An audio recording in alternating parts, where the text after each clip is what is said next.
Oi, muito bom dia para você. O Agro Record News está no ar. O Brasil registrou recorde na importação de fertilizantes em 2025. O boletim logístico da Conab apontou ainda aumento nas exportações agrícolas, além de perspectiva positiva para o mercado de fretes.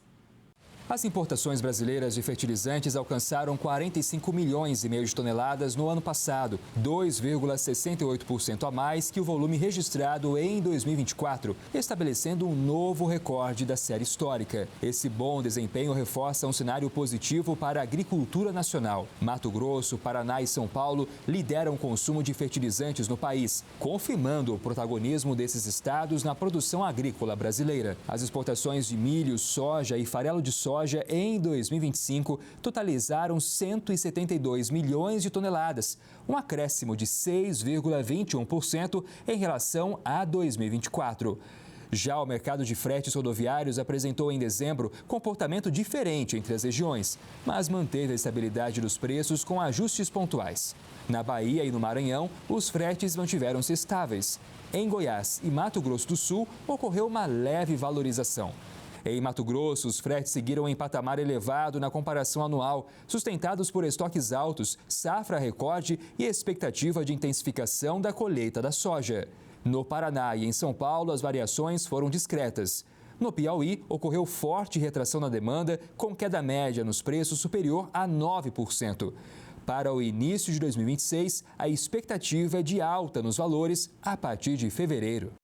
O Ministério da Agricultura e Pecuária publicou o novo zoneamento agrícola de risco climático para a cultura da cana-de-açúcar em sequeiro, destinada à produção de etanol, açúcar e outros fins. A última atualização era de 2018. Na nova versão, além de incluir a avaliação de municípios que até então tinham restrição de acesso a financiamento público em razão do ZAI-Cana, os pesquisadores da Embrapa utilizaram uma metodologia atualizada de cálculo de riscos, com a avaliação de um número maior de classes de solo. A série temporal climática também foi atualizada, abrangendo o período de 1992 a 2022. A área ocupada pela cana-de-açúcar no Brasil variou entre 9,1 e 10,2 milhões de hectares nos últimos 10 anos. A maior concentração está nos estados da região Centro-Sul, com destaque para São Paulo, que concentra cerca de 50% das lavouras. A nova versão do ZARC definiu as melhores regiões para o cultivo, classificadas em níveis de risco de perdas. O zoneamento agrícola de risco climático é uma das principais estratégias de mitigação de riscos na agricultura. Além de orientar produtores na redução de riscos de perdas de produtividade, é um importante instrumento de gestão de risco climático para o setor financeiro e de seguros rurais. O Brasil exportou menos café solúvel em 2025. A queda, em comparação ao ano anterior, passou dos 10%. O país exportou o equivalente a 3,7 milhões de sacas de 60 quilos no ano passado, 10,6% a menos que em 2024. Os embarques para os Estados Unidos, principal comprador, recuaram 28% em 2025. No período de agosto a dezembro, quando vigorou o tarifaço, a queda chegou a 40%. Por outro lado, a receita gerada pelos embarques atingiu 1,1 bilhão de dólares, um crescimento de 14,4%. O consumo interno também cresceu e bateu recorde, chegando a 1,2 milhão de sacas, o que representa alta de 9,5% em comparação a 2024. Os preços do feijão dispararam no encerramento de janeiro, de acordo com o Centro de Estudos Avançados em Economia Aplicada, o CPEA. O avanço foi registrado em praticamente todas as regiões acompanhadas pelo Centro de Pesquisas. Os destaques foram o feijão preto e o carioca de melhor qualidade. O impulso aos preços veio da restrição de oferta, da lentidão na colheita da primeira safra e do cenário de produção menor em relação ao ano passado, principalmente no sul do Brasil. No balanço de janeiro, a média do feijão carioca registrou a maior variação positiva dos últimos 4 meses. Já o feijão preto teve a oscilação mensal mais intensa desde o início da série CPEA-CNA, em setembro de 2024. Segundo os pesquisadores, esse movimento contrasta com janeiro de 2025, quando o cenário era de retração dos preços. No campo, a colheita nacional da primeira safra avança lentamente, prejudicada por interferências climáticas em diferentes regiões produtoras. Dados da Conab indicam que até o dia 24, a colheita alcançava 28,3% da área, percentual inferior ao registrado no mesmo período do ano passado e também abaixo da média dos últimos 5 anos. O mercado do trigo está lento neste início de ano. Confira só. Estudo do CPEA indica que os produtores seguem focados na colheita da safra de verão e no cultivo das lavouras de segunda safra, enquanto os compradores se preocupam apenas com a reposição parcial dos estoques. Nem mesmo as negociações externas reagiram, com importações e exportações inferiores a janeiro de 2025. De maneira geral, os produtores negociam de acordo com a necessidade de fazer caixa ou liberar espaço nos armazéns. Do lado da demanda, os compradores se dizem abastecidos com volumes remanescentes e por meio de contratos previamente firmados para janeiro e fevereiro, o que restringe ainda mais a procura no curto prazo. No fim de janeiro, os valores da soja em grão ficaram enfraquecidos aqui no mercado brasileiro. Segundo pesquisadores do CPEA, a queda está associada à expectativa de oferta recorde no Brasil, à fraca demanda interna e à valorização do real frente ao dólar. O movimento cambial reduziu a competitividade da soja brasileira no mercado externo, afastando parte dos compradores internacionais que passaram a priorizar o produto norte-americano. No campo, a colheita avança de forma gradual em todo o país. No entanto, produtores do sul seguem alerta, já que os níveis de umidade do solo permanecem abaixo do ideal, especialmente em lavouras semeadas mais tardiamente. A previsão de chuvas mais abrangentes nos próximos dias pode melhorar o balanço hídrico e trazer alívio às lavouras, caso se confirme. Dados da Conab mostram que a colheita da soja atingiu 6,6% da área nacional até o dia 24 de janeiro, percentual superior ao registrado no mesmo período da safra passada. Mato Grosso lidera os trabalhos, com quase 20% da área já colhida. Os negócios com açúcar de menor qualidade mantêm os preços em queda. A gente explica para você. De 19 a 23 de janeiro, o indicador CPEA para o açúcar cristal branco cor incunsa, de 130 a 180, teve média de R$ 104,38 a saca de 50 quilos no mercado paulista, recuo de 1,56% em relação ao período anterior. Relato do CPEA indica que, apesar da demanda relativamente estável ao longo da semana, as baixas foram influenciadas pelo fato de as negociações terem envolvido maior volume de açúcar de qualidade inferior. Os vendedores têm limitado a oferta do produto de maior qualidade, à espera de recuperação nos preços. A maior demanda e a oferta retraída são os fatores que têm levado os preços do algodão a reagirem no mercado nacional. O levantamento é do CPEA e indica que os preços do algodão em pluma foram impulsionados pela maior presença de compradores. Enquanto isso, os vendedores se mantiveram cautelosos e firmes nas pedidas. Segundo o Centro de Pesquisas, o movimento de recuperação ocorreu mesmo com as baixas nas cotações internacionais e na taxa de câmbio. Há pelo menos 3 meses, as negociações no mercado físico não ocorriam acima da paridade de exportação, como foi registrado neste mês. Os produtores continuam atentos às atividades de campo, especialmente a colheita da soja e a semeadura do algodão, principalmente da segunda safra. O CPEA destaca ainda que a liquidez permaneceu limitada. O Ministério da Agricultura e Pecuária anunciou a abertura de mercado para produtos agropecuários para o Sudeste Asiático. Para a Malásia, a autorização para a exportação de farinha processada e óleo de aves agrega valor a produtos derivados de reciclagem animal, processo responsável por transformar subprodutos em insumos de nutrição animal. No passado, o país importou quase 1 bilhão e 200 milhões de dólares em produtos agropecuários. Para Myanmar, vão ser exportados amendoim, gergelim, castanha do Brasil, castanha de baru e mudas de café. As chuvas trazem alívio para os produtores de café arábica, mas preocupam cafeicultores de robusta. As chuvas volumosas dos últimos dias trouxeram alívio para produtores de café arábica, segundo estudo do CPEA. A maior umidade após um período de estresse climático no fim de 2025 favorece o enchimento de grãos da variedade. Esse é um momento decisivo para o bom desenvolvimento da safra. Já para o café robusta, de acordo com o Centro de Pesquisas, as chuvas intensas em áreas mais ao norte do Espírito Santo geram preocupação. Alguns talhões foram alagados, o que pode aumentar a incidência de doenças. O CPEA aponta que a volatilidade de preços deve continuar até que haja uma estimativa mais precisa sobre o volume de café na atual temporada. Além das condições climáticas, o cenário macroeconômico global e o ambiente cambial continuam influenciando cotações internas e externas. Em janeiro, a competitividade de carne de frango caiu em relação à suína. Em comparação com a bovina, no entanto, houve avanço.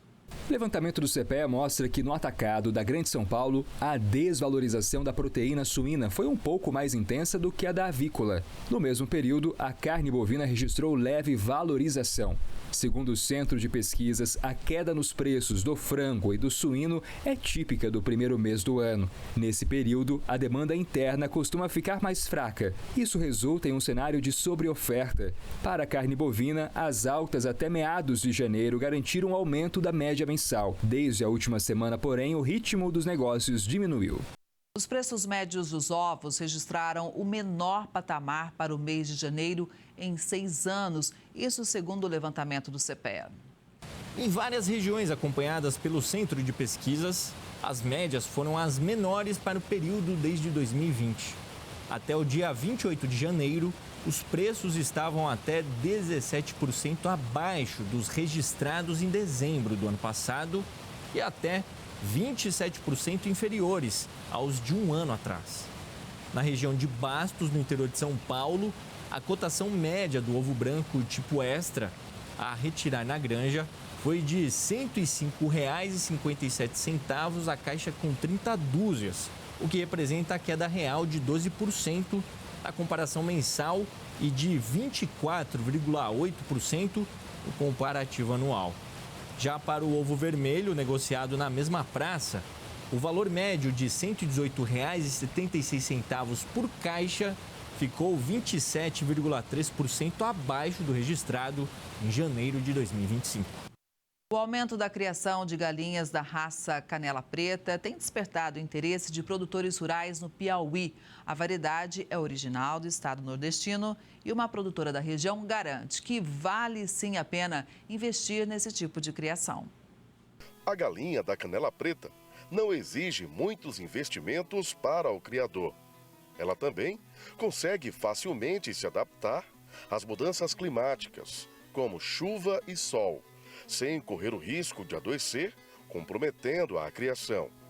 Para entender melhor sobre a galinha da Canela Preta, fomos até a zona rural de Temevolobão, onde fica o criatório de matrizes da Débora Carvalho, que já tem mais de 100 matrizes da raça e abastece criadores do Piauí e de outros estados. Esse é um legado da minha mãe que começou a criação tanto na área da conservação e depois na área da comercialização. Chegamos a ter 600 matrizes e comercializando pintos, que é o carro-chefe aqui do criatório. Eu transformei a minha tese de doutorado em meu negócio, porque de uma única galinha, você pode vender o pinto, você pode vender o ovo galado, você pode vender ovos para consumo, aves abatidas, matrizes, reprodutores. Então são nichos de mercados distintos de um único produto, Ela tem uma particularidade também em relação aos ovos.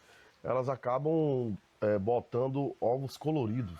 A Canela Preta ela tem ovos de cor marrom, amarelo, azul e verde. Interessante, não tem ovos brancos, só tem essas 4 cores. Por que só tem essas 4 cores? Porque na natureza, se você imaginar o período chuvoso, a grama, que cor é a grama? Ela vai ser verde. Então, se tem um ovo branco ali numa grama verde, vai chamar a atenção. O predador, quando vier, a primeira coisa que ele vai pegar é o ovo branco. Mas se tem um ovo verde numa grama verde, e aí você ofusca o predador.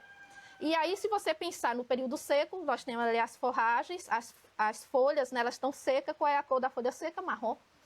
O Marcos Jacob é da transferência de tecnologia da Embrapa Meio Norte. E foi ele quem descobriu a raça da galinha canela preta há 17 anos aqui no estado do Piauí. O que a Embrapa já descobriu em relação à genética da galinha canela preta até o momento?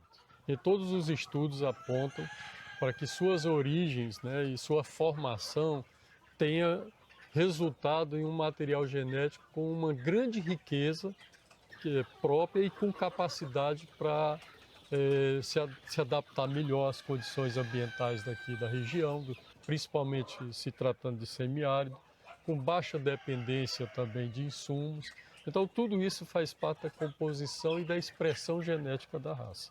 A galinha da canela preta já é considerada um patrimônio piauiense, como explica a Abigail Carvalho, que é a assessora técnica da SAF. A galinha canela preta ela foi tombada como patrimônio histórico, genético, cultural, socioeconômico do nosso estado. Então, quando nós falamos em expansão, em preservação das nossas raças nativas, em especial da galinha canela preta, nós estamos falando em expandir a nossa biodiversidade, a nossa genética, fortalecer a nossa economia e de uma segurança alimentar para centenas de agricultores. A canela preta é uma boa opção para o pequeno produtor, então é muito lucrativo. E sem falar também que é muito prazeroso, criar essas aves, elas são mansas, é uma terapia que te dá dinheiro, Então, muita vantagem para o pequeno produtor, válido, quem não conhece ainda, conhecer e ter essa experiência com a raça.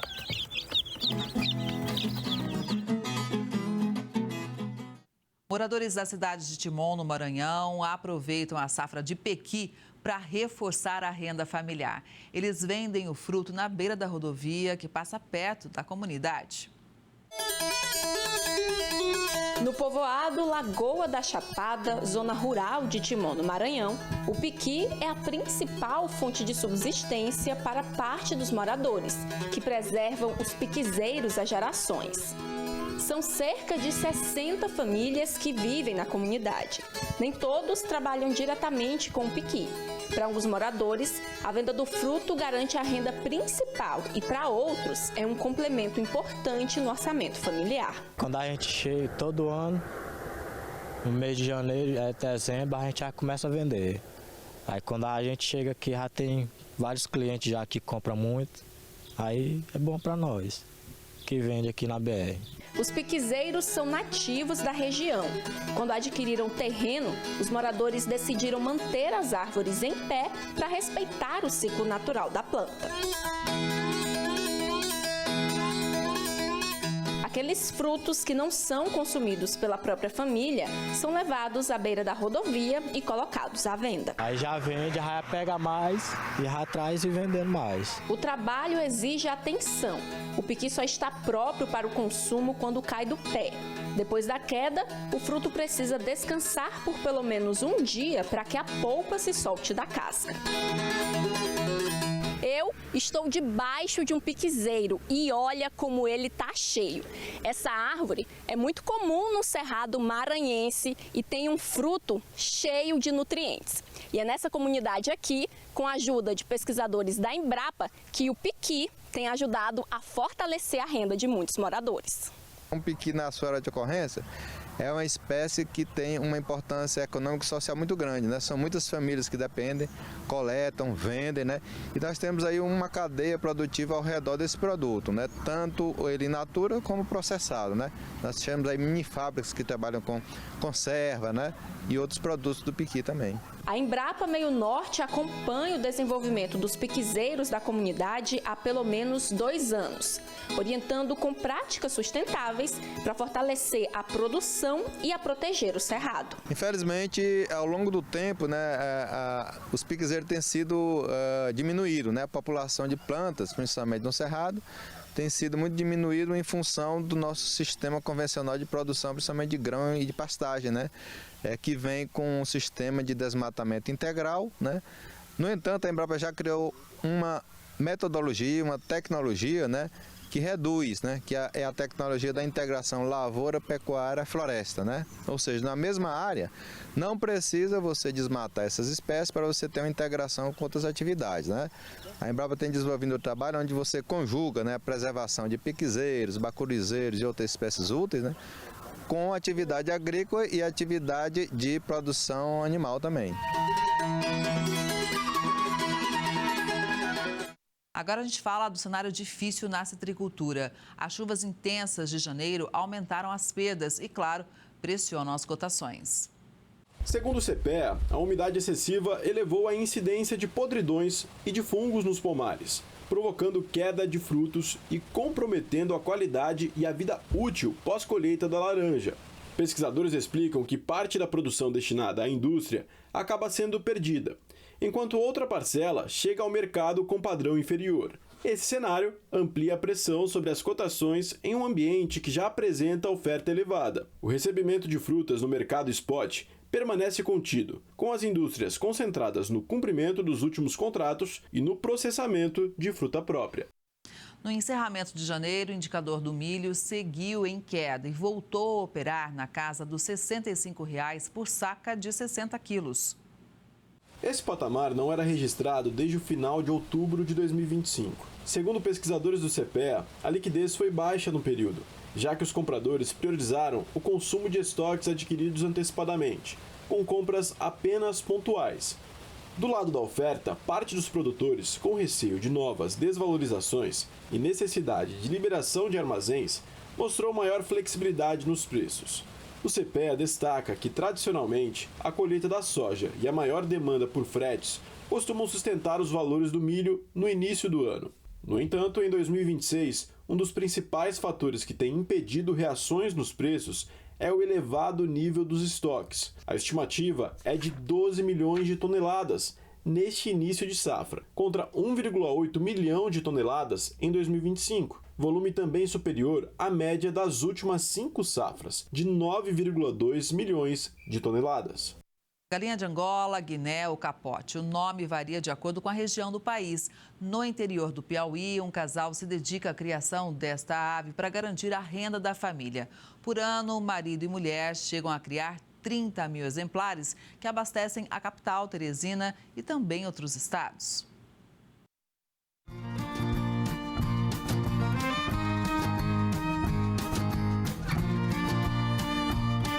Em Altos, na zona rural do município, a criação de capotes tem sido alternativa de renda para famílias que apostam no planejamento e no manejo correto dos animais. Para enfrentar os desafios do período chuvoso, a produtora rural Dinalva Chaves e o esposo adotaram estratégias que vão desde a redução dos lotes até um rigoroso controle sanitário, garantindo saúde aos animais e sustentabilidade à criação das aves. Aqui, as aves chegam na fase que ainda são pintos e começam a receber todo o cuidado dos criadores, até chegar à fase de venda para o abate, o que demora cerca de 120 dias. Por ano, o casal chega a criar de 25 a 30 mil capotes. Depois de nos receber com um café da manhã, o Wilson e Dinalva nos mostram como começa todo o procedimento de criação, desde a preparação do galpão, onde os animais são colocados. E o primeiro passo é a limpeza de todo o local. É que é chamada vassoura de fogo. A gente faz ela em todo o galpão, a gente passa na tela, no chão do galpão, no telhado, tirando toda a poeira, primeiramente com essa vassoura. Depois que vem a água. Depois da água que vem com o cal, a gente passa o cal, espalha o cal para o chão. Depois do cal vem a palha. Depois da palha a gente aplica outro produto por cima da palha para que tire o restante de bactéria que ainda vem a sobrar. Aí, para que haja mais segurança, nós temos que fazer toda a aplicação. Para entrar nesses galpões que são chamados de aviários, primeiro a gente tem que colocar o solado dos calçados aqui, ó, neste líquido que é preparado com água e um produto específico. Isso aqui serve para evitar de trazer contaminação aqui do lado de fora para dentro, para não contaminar Esse material que é colocado aqui no piso, que é chamado então de cama, para que as aves possam ficar de forma mais confortável. Nesta fase, principalmente, os capotes precisam de uma alimentação bem balanceada para atingir o peso correto sem desperdiçar a ração. A gente abastece esse comedor, ele é um sistema automático que a gente fala, né? Mas assim, a gente enche ele manual. Só que aqui ele tem uma regulagem para que a ração caia embaixo suficiente, né? Para não transbordar, para derramar. E aqui também tem outro manejo, né? A gente faz o manejo dele conforme o tamanho do animal. A gente regula ele tanto para baixo, né, como para cima, né? Para que o animal possa comer sem ter perda de alimentos no chão. Tadinha, a gente vai e repõe a ração nos comedores, que é para que amanheça o dia, eles comam à noite e ainda amanheça também a ração no comedor. E além da ração que é oferecida para os capotes, os animais também costumam comer esta planta aqui, que tem em vários lugares aqui da propriedade. Que planta é essa?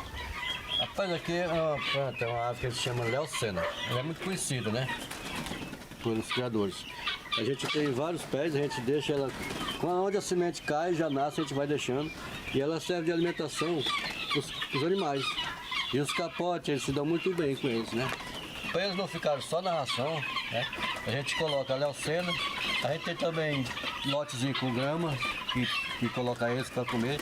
3 vezes, da Leucena, da grama e da ração. No final do ano passado, o seu Wilson e a dona Dinalva perderam cerca de 600 capotes. Eles adoeceram por conta da mudança climática, o que impactou em um prejuízo financeiro de aproximadamente R$30 mil.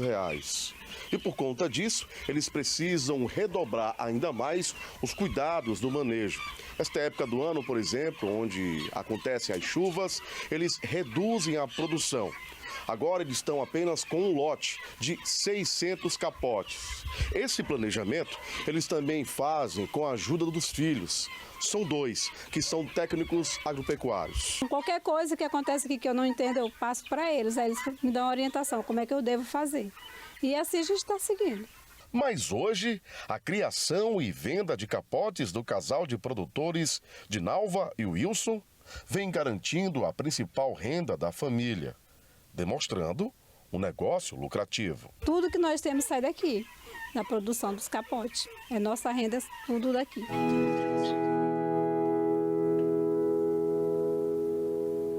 A plantação de lixia vem ganhando força entre os produtores no Distrito Federal. O cultivo da fruta é demorado e a colheita é feita apenas uma vez por ano. Mesmo assim, a expectativa é de que o número de lavoura aumente nos próximos anos. Certamente a fruta da casca avermelhada apareceu nas mesas das festas de fim de ano, virou símbolo de fartura e recomeço para o novo ano. Originária da China, a fruta também chama atenção pelos benefícios à saúde. É rica em vitamina C, ajuda no combate de doenças crônicas, contém poucas calorias e tem compostos que auxiliam na queima de gordura. Viemos até Planaltina, no Distrito Federal, para conhecer de perto uma produção de lixia. Essa fruta, né, tão bonita, uma fruta utilizada também para decoração nas épocas das festas do final de ano, além de ser também uma fruta super docinha. É a segunda vez que os produtores dessa região colhem a lixia e eu converso agora então com pai, filho, os 2 lourenços, produtores aqui dessa região. Bom, queria que vocês falassem primeiro para a gente há quanto tempo, né, vocês começaram de fato a plantar a lixia? Como que surgiu o interesse também, seu Lourenço, de cultivar essa fruta, que é essa fruta tão bonita e tão característica também? É porque é uma fruta que a gente planta e todo ano a gente colhe. Demora um pouco a colher, porque você leva 4 a 5 anos, quando a muda é enxertada. Quando a muda não é enxerto, plantado direto, leva 15 anos. Por que resolveu começar a plantar lixia? A gente colhe só uma vez no ano. Mas a gente planta e fica colhendo ela muitos anos. E as outras plantas, se a gente quiser, quando pode, tem que plantar de novo. Essa planta ela é fácil de cuidar ela em qualquer região aqui no DF. Hoje vocês têm quantas árvores de lixia? Nós estamos com em torno de 20 pés. Aí a gente está pensando, né, se vai plantar mais assim uns 50 a 100, para ver se aumenta um pouco a produção. Devido ao fato de ela ser fácil para cuidar, aí a gente está pensando mais ou menos em plantar, aumentar. Apesar de ser um cultivo relativamente simples, ainda existem poucos produtores de lixia no Distrito Federal. Deve ter cerca de 8 produtores, né? E a pouca produção que tem é devido à cultura, ela dá fruto só uma vez no ano, em dezembro. Por ter pouco produtor, o valor do produto acaba sendo mais elevado, né? Então tem essa vantagem. Para quem deseja apoiar o cultivo, a Emater oferece apoio técnico que vai desde orientações sobre preparo do solo, irrigação e adubação até capacitações especializadas. Então a expectativa para este ano é aumentar a quantidade de produtores e de produção de lixia, para que ela conquiste cada vez mais espaço e abra oportunidades no agronegócio local. Eu acho que Brasília é um mercado potencial, sempre, né? A população, nós já somos já a terceira maior metrópole, né, do país, então eu acredito que qualquer coisa que a gente plante aqui no DF tem saída sim. Então a demanda está crescendo, inclusive dessa cultura aqui, né, de lixia. Com certeza, todo ano cresce. Depois de se destacar como maior criadora de gado confinado do Rio de Janeiro, Macaé lança o programa Reproduza Mais para aprimorar o melhoramento genético do rebanho. Os produtores rurais se reuniram no galpão de leilões do Parque de Exposições para o lançamento do programa Macaé Reproduza Mais. A iniciativa busca melhorar a genética do rebanho e ampliar a eficiência reprodutiva das vacas através da técnica de inseminação artificial de tempo fixo, que é realizada a partir de hormônios que sincronizam a ovulação de um grupo de fêmeas, como explica o técnico responsável pelo procedimento. Através do diagnóstico de gestação, a gente consegue identificar as vacas aptas a receber os hormônios e posteriormente serem inseminadas. Quando você consegue organizar essa parte de inseminação, você consegue fazer com que o gado tenha aparições dentro de um período que tenha melhor preço da atividade leiteira, por exemplo. Então a gente consegue sincronizar para as parições serem na escassez do leite. E aí o produtor passa a ter uma rentabilidade. E o outro benefício muito maior é quando você consegue aumentar o número de vacas paridas dentro da fazenda, chegando até 82% do seu rebanho em lactação. A técnica, já utilizada em outras regiões, vai ser oferecida sem custo aos pecuaristas da cidade. O auxílio vai ser prestado para todo o processo de inseminação, formato inédito no estado. Segundo o secretário de Agroeconomia do município, o programa vai ser levado aos assentamentos, zonas rurais e região serrana. O produtor que tem interesse em procurar a nossa secretaria, nós vamos dar assistência técnica. Não deixaremos de dar para ninguém. Ele vai ter um touro com mais qualidade, ele vai ter um rebanho com mais qualidade, com mais aproveitamento de carcaça. Tem uma mistura que eles fazem aqui de zebuíno com gado, se eu não me engano, europeu, que dá um toque de genética forte no gado e melhora a qualidade da carne também. Além de garantir a qualidade genética do gado, a expectativa a partir da inseminação artificial é que nasçam bezerros ainda mais saudáveis. A técnica vai contribuir também para o aumento da produção de leite e de carne. A previsão é que mais de 20 mil vacas sejam avaliadas pelo programa dentro de um ano. A estimativa é que 25% do gado esteja gestando no período, o que representa a alta de 25% na produção de leite. O rebanho de Rogério produz em média 300 litros por dia, mais de 100 mil litros de leite por ano. Ao todo, são 25 fêmeas reprodutoras. Ele aderiu à campanha e tem boa expectativa para ampliar a produção. O bom da inseminação é que você consegue, principalmente, coincidir que os animais que você tem, né, a produzir, na produção, que seja mais na entre-safra. Por quê? Onde você tem um preço melhor, né, do seu leite, onde é mais valorizado, e a parte, como dizer assim, que a parte, né, das águas, que é das chuvas, que seja aquele leite que, né, com maior oferta se torna um pouco menor, né, do preço. Então você consegue coincidir também, né, nessa parte. Então isso é um número maior de animais parindo na mesma sequência ali, né? Isso aí é muito bom também para o produtor. Dá para aumentar mais ainda a renda, com certeza. Produzir alimentos sem agrotóxico e com a ajuda da irrigação. É dessa forma que os agricultores familiares de um assentamento no Piauí conseguem colher o ano todo, com qualidade e sustentabilidade. Cerca de 40 famílias moram no assentamento Casulo, na zona sul de Teresina. O local fica na região do Parque Sul. Por aqui, pelo menos 10 famílias tiram o sustento da agricultura familiar, plantando em uma área de 20 hectares dentro do assentamento. O seu Domingos é um dos moradores que tira da terra grande parte do sustento da família. Ele vai nos mostrar como ele cultiva por aqui a macaxeira, um trabalho que seu Domingos faz a poucos metros de casa. Durante todo o ano, o seu Domingos tem a produção de macaxeira garantida. Isso porque ele conta principalmente com um sistema de irrigação para cultivar mesmo fora do período chuvoso, ou até mesmo quando o inverno não chega da forma esperada. Nós temos 10 hectares de chão aqui irrigado e tem outras 10 que não são irrigadas.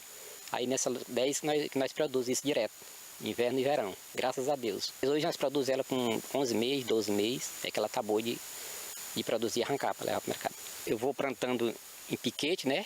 Ali aquelas que já vou desocupando e já vou plantando. Aí eu vou continuando, aí eu tenho uma macaxeira o ano inteiro, todo tempo. Uma macaxeira muito boa, você pode jogar ali todo dentro, ela não amarga e nem fica, se você cultivar ela direitinho na irrigação, todo tempo ela é boa de cozinhar.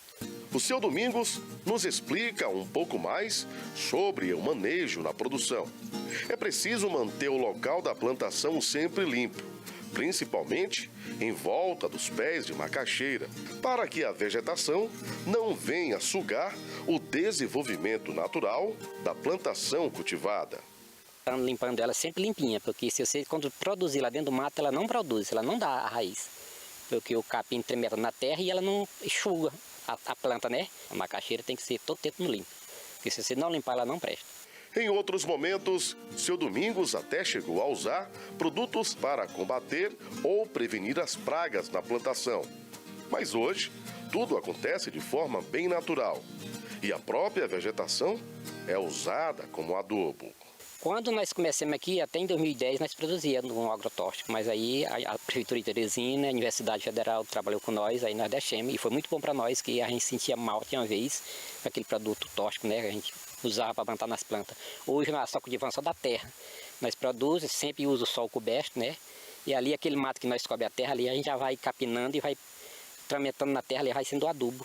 Sabemos que a macaxeira é uma raiz, mas o interessante é que depois que a macaxeira é arrancada, a planta pode ser reutilizada para uma nova produção. É a maniva dela, né, que a gente produz ela. Você corta, produz ela na terra, dá a raiz no chão. Todo tempo que você plantar a macaxeira, você tem a semente para você plantar, não precisa ser para outro lugar. Muita maniva que sobra, a vez nós damos para o pessoal plantar. A gente não precisa estar procurando fora. Todo tempo nós temos a semente da macaxeira aqui.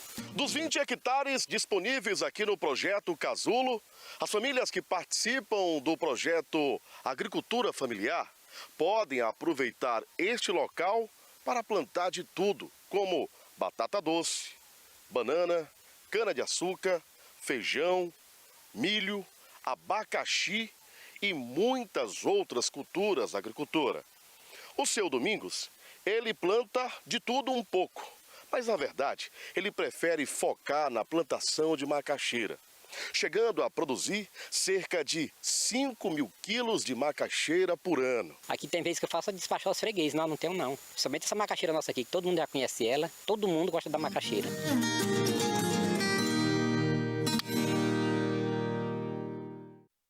O clima vem dificultando o avanço da colheita da mandioca em algumas regiões, com oferta crescendo abaixo do esperado, as cotações estão firmes. Além disso, a baixa rentabilidade tem desestimulado parte dos produtores a comercializar a raiz.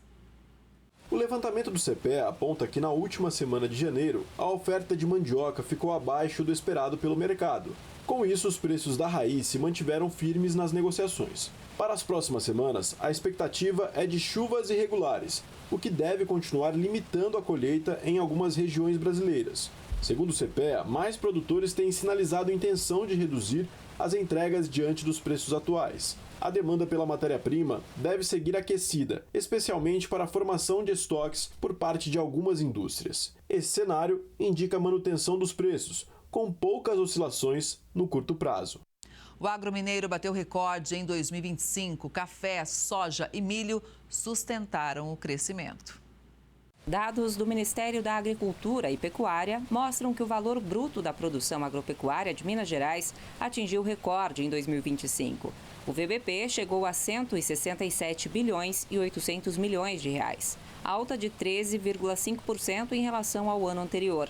O resultado foi impulsionado principalmente pelas lavouras, com faturamento de 112 bilhões e 700 milhões de reais e participação de 67% no total do agromineiro. O café foi o destaque, com renda de 58 bilhões e 700 milhões de reais, crescimento de 47%. Na pecuária, o VBP somou 55 bilhões e 100 milhões de reais, alta de 8%. A carne bovina e o leite lideraram o faturamento, com 18 bilhões e 100 milhões de reais cada. Todos os segmentos registraram desempenho positivo. Um criador de peixe do litoral do Piauí usa água de poço salino, normalmente imprópria para o consumo humano, para abastecer os tanques de criação. Com apoio técnico da Codevasp, o piscicultor consegue criar tilápia e camarão e virou referência em toda a região. No litoral do Piauí, a aquicultura vem se consolidando como alternativa sustentável de produção e geração de renda para famílias do campo. No interior do município de Luiz Correia, ao norte do estado, um projeto de criação de peixes e camarão chama a atenção pelo uso de um recurso pouco aproveitado, a água de poços salinos, água sem utilidade para a maioria das atividades agrícolas. É um recurso que não tem utilidade em outras culturas agrícolas, mas com a orientação certa se tornou renda dentro de uma estrutura familiar. O seu gaúcho, como é conhecido, se tornou pioneiro na região do litoral. O produtor rural iniciou o projeto há cerca de 1 ano e meio. Passou a investir na piscicultura. Hoje, ele mantém 4 tanques em funcionamento em uma área que soma aproximadamente 3 mil metros quadrados de lâmina d'água. Já concluiu a escavação de mais 2. Começamos aqui com um tanque e devagarzinho a gente foi aumentando. Estamos aí hoje com 3 tanques de engorda, o berçário. A gente cuida durante o dia, fica atento à qualidade de água, alimentação dos peixes, oxigênio, essas coisas todas. E à noite também tem que ter um certo zelo, né? A gente não pode ficar sem energia elétrica em momento nenhum. A gente fez algumas melhorias aí no sistema de energia. A estratégia adotada é a implantação dos viveiros em períodos diferentes, o que garante despescas escalonadas e renda contínua ao longo do ano. Ele começou com a tilápia, mas viu que era possível aumentar a produção e passou a criar camarão cinza. Quando eu conheci o pessoal da Codevasp, eles é que foram me direcionando aí nos meus passos aí para mim ir fazendo a coisa ainda está dando certo, graças a Deus está dando certo. A produção alcança cerca de 150 quilos por semana, com vendas frequentes até 4 vezes por semana. O produtor comercializa principalmente peixes pequenos, entre 250 e 300 gramas, tamanho preferido pelo consumidor local. A atividade já apresenta resultados financeiros expressivos. A receita bruta mensal gira em torno de R$14 mil, com lucro líquido aproximado de 8 mil, fortalecendo a economia familiar e local. Hoje, a produção beneficia diretamente cerca de 11 comunidades de Luiz Correia, ampliando as perspectivas para outros produtores da região. Os viveiros são lonados, o que evita o contato direto dos animais com a areia e reduz riscos sanitários. O sistema conta ainda com aeração constante e geradores, garantindo o funcionamento da atividade mesmo em casos de queda de energia. Toda a iniciativa conta com o acompanhamento técnico da Codevasf. O suporte envolve orientação no manejo, prevenção de mortalidade, análise econômica e apoio à transferência de tecnologia para outros produtores. A gente acompanha ele desde a compra do alevino no laboratório, que é aqui no entorno de Luiz Corrêa, no município de Buriti dos Lopes, e essa transferência até aqui. Então a gente tem todo esse acompanhamento técnico, a parte de aclimatação, quando os alevinos chegam aqui, a gente falando da parte do peixe inicialmente. Contudo, ele também está com esse novo trabalho com o camarão. Eles passam 30 dias no berçário, então eles ficam 30 dias separados. Os alevinos crescendo e o camarão crescendo separadamente, que é para um não afetar o comprometimento, o desenvolvimento um do outro. A criação de camarão ainda está em fase inicial, um pouco mais de 4 meses. Este é o primeiro ciclo experimental. A experiência em Luiz Corrêa mostra que, com planejamento, tecnologia e apoio técnico, a aquicultura pode transformar recursos antes considerados improdutivos em desenvolvimento, renda e novas oportunidades para famílias do campo no Piauí.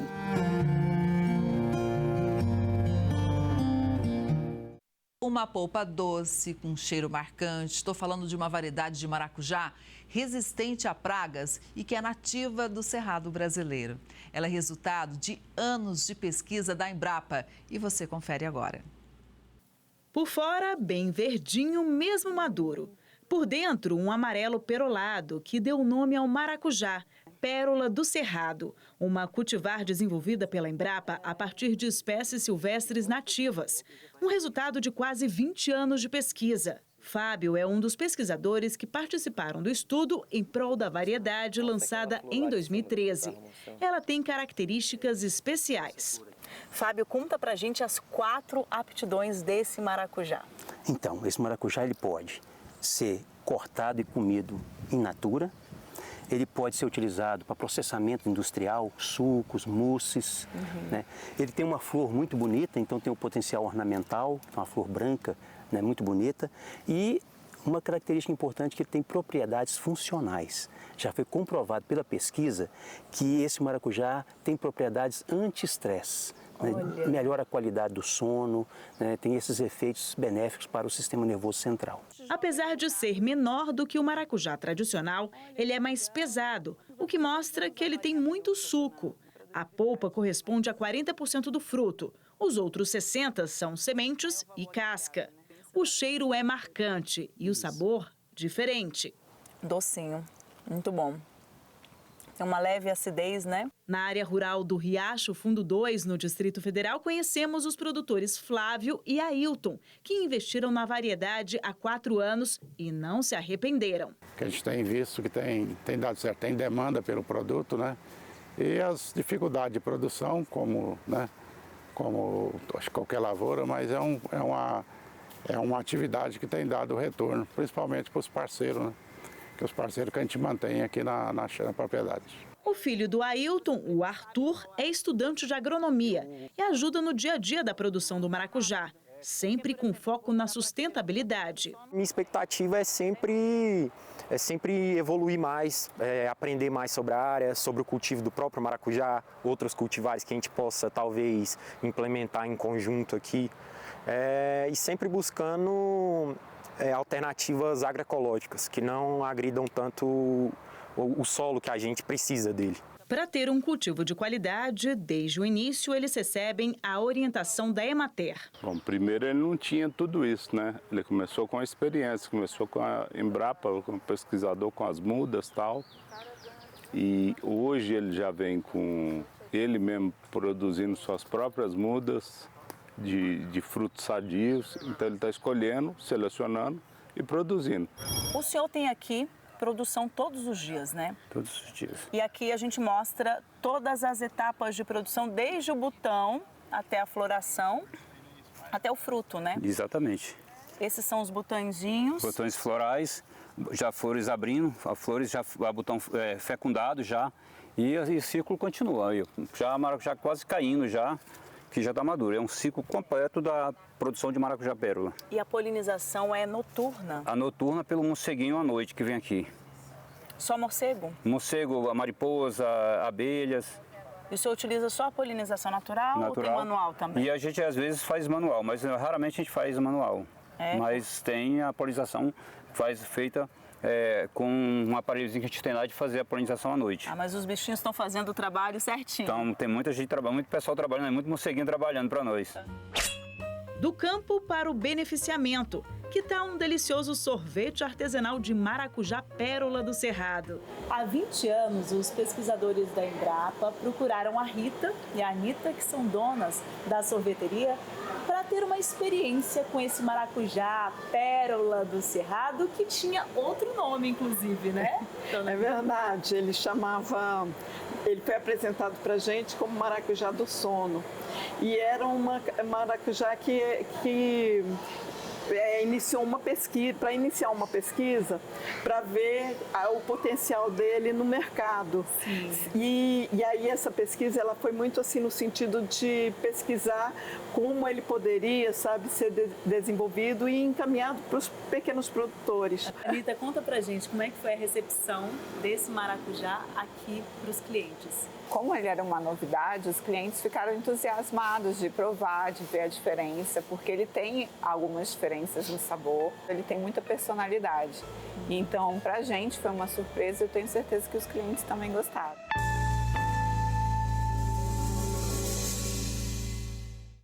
O Agro Record News de hoje vai ficando por aqui. Obrigada pela sua audiência e, claro, eu espero você no próximo programa, combinado? Até lá, tchau!